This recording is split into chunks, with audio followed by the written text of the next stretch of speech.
Le 47e président des États-Unis d'Amérique est entré à la Maison-Blanche, on dit certains, comme un éléphant dans un magasin de porcelaine. Il connaît bien le bureau ovale puisqu'il y a séjourné pour un précédent mandat qui s'est achevé, non sans casse. Il a promis revenir, les Américains le lui ont permis et pour ce retour, une vingtaine de décrets signés pour faire le ménage dans des réformes du précédent gouvernement. Il n'en avait signé en matière de décret, il n'avait signé qu'un seul décret à son premier jour de mandat, pendant son premier mandat, quand il a été élu. Entre-temps, Donald Trump est au-delà des États-Unis d'Amérique. C'est le monde entier qui retient son souffle. Même en Afrique, on n'est pas épargné des effets des différents décrets pris par le nouvel homme fort. Quel tribut paiera l'Afrique pour ce mandat du républicain qui revient? Entre autres, j'en parle avec James William Baguidi, sous sa casquette de journaliste spécialiste des questions internationales. Bonjour. Bonjour Saturné et bonjour à tous. On finira cette émission, je vous appellerai DACICOM, parce que vous êtes le directeur adjoint des services de l'information et de la communication. Vous êtes au fait donc de l'actualité des questions internationales, qu'elles soient au plan régional ou international. Vous avez suivi de près la campagne américaine, Donald Trump, qui est arrivé dans un discours qu'on a tous suivi à son investiture. Programme de gouvernance, discours de revanche, qu'est-ce que vous retenez dans tout ça? On pourrait légitimement, en tout cas pour ceux qui sont les adversaires de Donald Trump, parler de projet de revanche. Parce que Donald Trump a vu être détricoté une bonne partie des décisions qu'il a eu à prendre, des mesures qu'il a eu à prendre pendant qu'il était au pouvoir. Le président Joe Biden considérant que ces décisions, ces mesures étaient inappropriées, inadaptées pour la politique internationale des États-Unis d'Amérique. Donald Trump n'a jamais vu d'un bon œil la mise en œuvre des nouvelles politiques américaines par Joe Biden. Et d'ailleurs, avant sa première élection, vous dites Donald Trump revient à la Maison-Blanche comme un éléphant dans un magasin de porcelaine. Je dirais que Donald Trump est entré en politique comme un éléphant dans un magasin de porcelaine. C'est un homme qui n'a jamais tenu compte de la bien-pensance politique, du politiquement correct qui a toujours présidé les relations internationales. Et un anticonformiste comme... Absolument, un anticonformiste radical. Et il a instillé à travers le monde ce sentiment que la politique n'avait pas besoin de se faire de la façon dont elle se faisait, respectant des codes bien précis, allant dans des domaines qui sont connus, tenant un langage très hypocrite. Donald Trump a prouvé, en tout cas, qu'il n'était pas dans cette dynamique-là. Et son retour à la Maison-Blanche, tout ce qui a été fait et qui n'était pas conforme à ce que lui, il pensait, il les détricote immédiatement, alors que par le passé, on a souvent vu des candidats faire de grandes annonces pendant la campagne électorale. Une fois élus, ils reviennent à ce qu'on appelle la réelle politique et se rendent à l'évidence que telle et telle mesure seraient des mesures plutôt négatives, non pas seulement pour leur pays, mais surtout pour l'image que leur pays projette à l'international. Donald Trump n'a cure de l'image des États-Unis. Ce qui lui importe, c'est la toute-puissance américaine de la manière dont lui le voit, parce qu'il y a dans l'expression de la puissance au plan international plusieurs manières. Il y a l'expression de la puissance par la force, par la brutalité, mais il y a aussi l'expression de la puissance par les relations pacifiques, ce qu'on appelle le soft power. Donald Trump ne s'embarrasse pas du soft power et ce n'est pas forcément pour donner ma réponse, ma perception à moi de cette posture, ce n'est pas forcément une revanche qu'il est en train de prendre contre les démocrates, mais c'est la mise en œuvre de ce qu'il estime être la politique la plus adaptée aux États-Unis d'Amérique. Est-ce qu'il ne le théâtralise pas déjà si bien? Quand il finit son discours d'ouverture, il coupe un gâteau avec une épée, il finit de signer des décrets et puis il revient ses partisans à jeter... les stylos. Oui, Donald Trump est un homme qui est très théâtral. Regardez, pendant la campagne électorale, si Donald Trump n'avait pas été un homme qui s'est joué cette capacité à se mettre en scène, il n'aurait certainement pas gagné les élections, il n'aurait pas renversé la tendance après ce qu'on a appelé la Kamala Mania.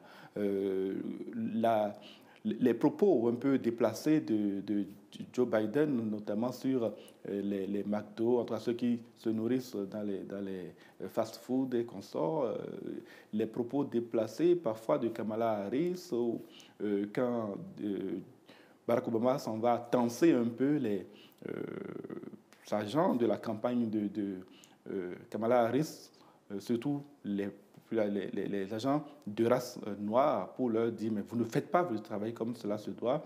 Donald Trump a profité de tous ces éléments-là, il les a même mis en scène pour montrer à quel point lui il est différent et qu'il ferait les choses autrement et ne se formaliserait pas avec la bien-pensance, la bienséance politique qui a toujours cours. Et donc, ça ne devrait pas étonner. C'est vrai que c'est toujours un peu extraordinaire de voir un chef d'État, le président des États-Unis d'Amérique en particulier, se comporter tel qu'il se comporte. Mais ce n'est que la preuve que Donald Trump ne fait pas semblant quand il fait campagne et qu'il promet de faire certaines choses. Chacun ses braises, on pourrait dire, le Canada à côté, le Mexique et plusieurs autres pays, même l'Union européenne et tout ça. Pensons aux Africains. Est-ce qu'il n'y a pas déjà cette frayeur qu'inspirent les premières décisions prises, la politique de migration et tout ça, partant de là et pour le continent africain de façon particulière? Est-ce qu'il y a fort à craindre que pendant ce mandat de Donald Trump, les relations restent pires que ce qu'elles ont été? À son premier mandat, on sait comment il avait déjà traité les pays africains quand il était venu à la Maison-Blanche pour la première fois. Vous savez, la façon dont Donald Trump fonctionne, c'est d'abord un premier élément, c'est qu'il pense aux intérêts des États-Unis d'Amérique. Le mieux qu'America Great Again.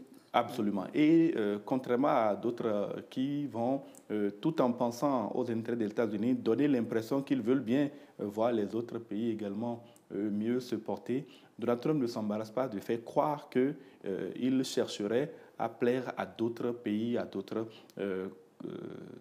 chefs d'État. Ce qui lui importe, c'est d'abord les États-Unis.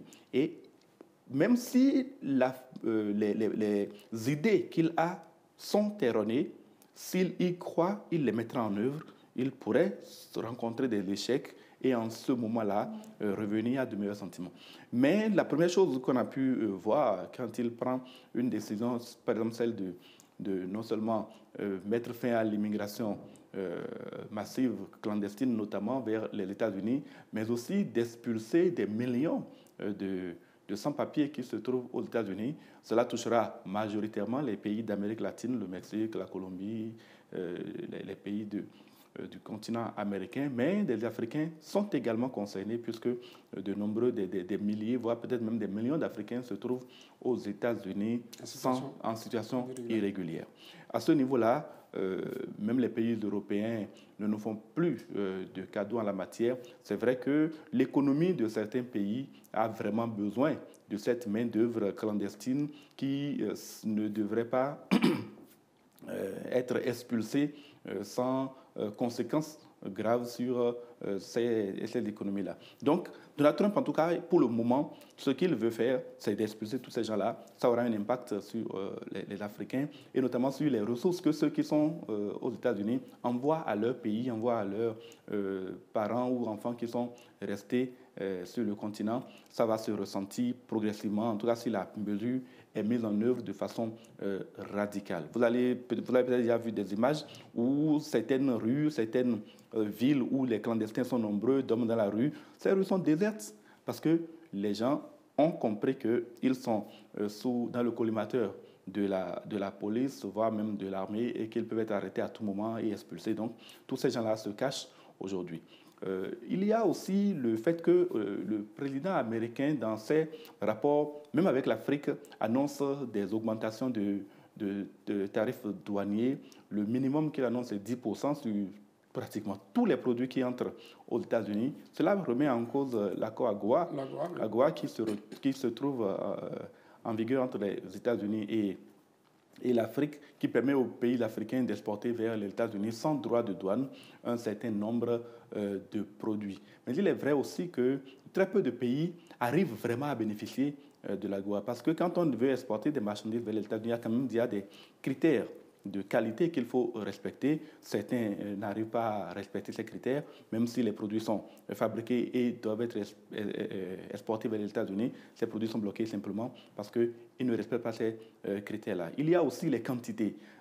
Je crois me souvenir, il y a quelques années, une petite industrie au Bénin a eu des commandes vers les États-Unis, et parce qu'elle ne dispose pas de la main-d'œuvre suffisante pour confectionner les quantités qui ont été demandées, cette commande a été purement et simplement annulée. Ça devait être dans les années 2015, 2012, 2013. Et c'était quand même un peu triste pour notre pays. Et quand on n'a pas mis en place une industrie capable, comme je prends l'exemple de la GDIZ, de produire à la chaîne et des marchandises de qualité, on ne bénéficie pas de l'AGOA, et donc beaucoup de pays africains n'en bénéficient pas en soi. Du moins, les ouvertures sont là, mais on n'en bénéficie pas comme ça se doit. Donc l'impact pour moi au niveau de l'AGOA sera sans doute quelque peu limité. Ce qui sera le plus difficile pour les États africains, c'est les aides qui sont suspendues, et pour 3 mois pour le moment, le temps que le gouvernement américain, en tout cas les nouvelles autorités américaines, examinent ce qui, selon Donald Trump, est pertinent et ce qui ne l'est pas pour suspendre ces aides-là de façon définitive. Ce que je vois, c'est un peu les conséquences graves sur les États de ces aides qui sont suspendues, sur les questions de santé, avec aussi le retrait de l'OMS. Il n'avait pas pu le faire, je crois, à son premier mandat. Il avait acté, annoncé, mais avant la fin de son mandat, voilà, il y avait Joe Biden qui était arrivé. Exactement, et qui l'a annulé. Maintenant, dans 1 an, normalement, officiellement, les États-Unis vont quitter l'OMS. C'est 1 milliard de dollars de contribution annuelle qui s'évapore comme ça. Et avec ça, c'est également beaucoup de difficultés pour l'OMS qui déjà, après la crise de la Covid-19, s'était trouvé extrêmement fragilisé, notamment sur sa crédibilité et aussi dans ses finances. Donc, les États africains qui sont les premiers bénéficiaires de la contribution de l'OMS à la lutte contre les maladies vont connaître là aussi un impact qui sera, de mon point de vue, quelque peu important, quelque peu malheureux pour eux. Mais il y a dans tout ce que Donald Trump est en train d'annoncer et de faire un aspect quelque peu positif, c'est celui d'obliger les États africains à assumer réellement leur prétendue souveraineté. Parce que quand on se considère comme des États souverains, quand on se considère, on revendique la souveraineté au plan international, il faut à un moment donné être en mesure de se prouver par soi-même qu'on peut se retrouver face à des situations et assumer complètement. Vous savez, je donne un autre exemple, permettez-moi de faire. Le Bénin, grâce à son évolution de ces dernières années, sera bientôt un des pays qui ne bénéficie plus de financement de l'Alliance Gavi sur les vaccins. C'est énormément de ressources qui vont disparaître pour le Bénin du jour au lendemain. C'est vrai, l'UNICEF a prévenu, l'Alliance Gavi a prévenu, au regard de niveau que le Bénin est en train d'atteindre. Le Bénin rentre dans la catégorie des pays qui n'ont pas besoin de bénéficier de ces financements-là. Et donc, ce n'est pas une perte si grave, parce que le Bénin s'est préparé, en tout cas, s'est préparé. Le choc serait moindre. Serait moindre. Mais quand on est dans un pays où on est encore parmi les pays les pays pauvres, très endettés, on n'est pas en mesure d'assumer par soi-même la vaccination de sa population, et que du jour au lendemain, un président américain arrive et dit « Bon, je supprime les subventions de l'OMS de façon définitive », et que l'OMS contribuait à ces vaccinations. Vous voyez l'impact que ça peut avoir sur certains pays. Ce serait vraiment dramatique. Et j'espère que les évaluations que Donald Trump a demandé à ses collaborateurs de faire vont permettre d'identifier quand même certains secteurs dans lesquels l'aide américaine devrait continuer pour ne pas trop pénaliser les États. Vous avez évoqué le retrait de l'OMS. Il a le temps, désormais, l'année est devant lui pour qu'il aille jusqu'au bout. Accord de Paris, les États-Unis s'en vont comme au premier mandat. En matière de géopolitique, est-ce que le fait que les États-Unis d'Amérique cherchent avec Donald Trump à se retirer pour permettre aux pays, surtout africains, puisque nous parlons de d'assumer leur souveraineté en matière de géopolitique, est-ce que ce n'est pas également un terrain que les USA laissent libre à la Chine, que Donald Trump entend quand même tacler au niveau international, et comme d'autres puissances aujourd'hui qui s'installent déjà sur le continent et qui gagnent déjà de l'espace, qui s'imposent? Est-ce qu'en matière de géopolitique, les États-Unis d'Amérique ne perdent pas en influence et pourraient le payer ailleurs, d'une manière ou d'une autre?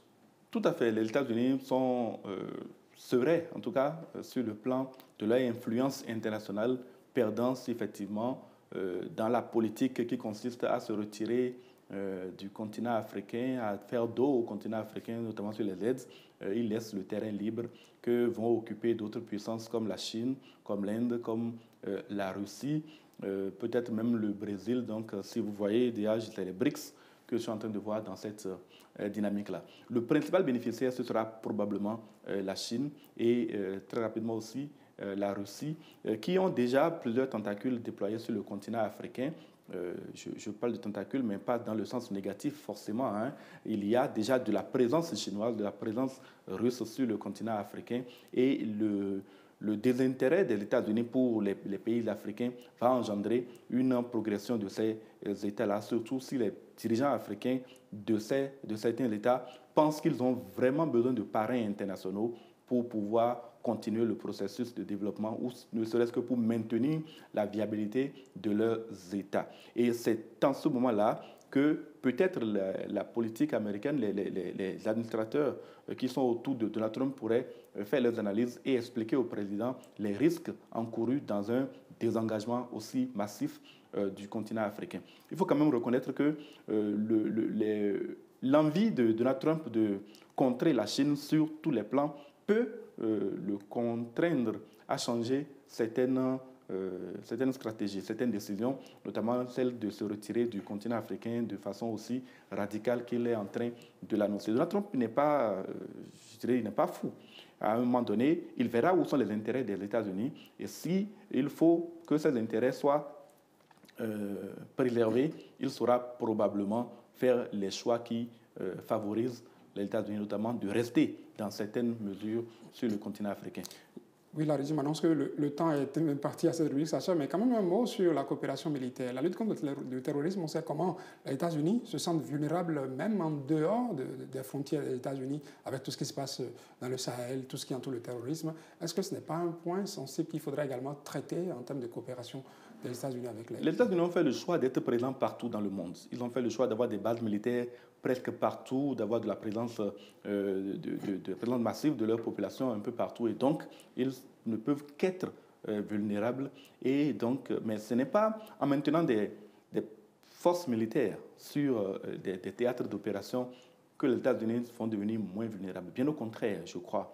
En se retirant et en gardant une posture plus positive vis-à-vis des partenaires internationaux, les États-Unis auraient plus intérêt, de mon point de vue, que de mener une politique va-t-en-guerre, comme on la constate depuis un certain nombre d'années, je dirais même depuis la fin de la Deuxième Guerre mondiale.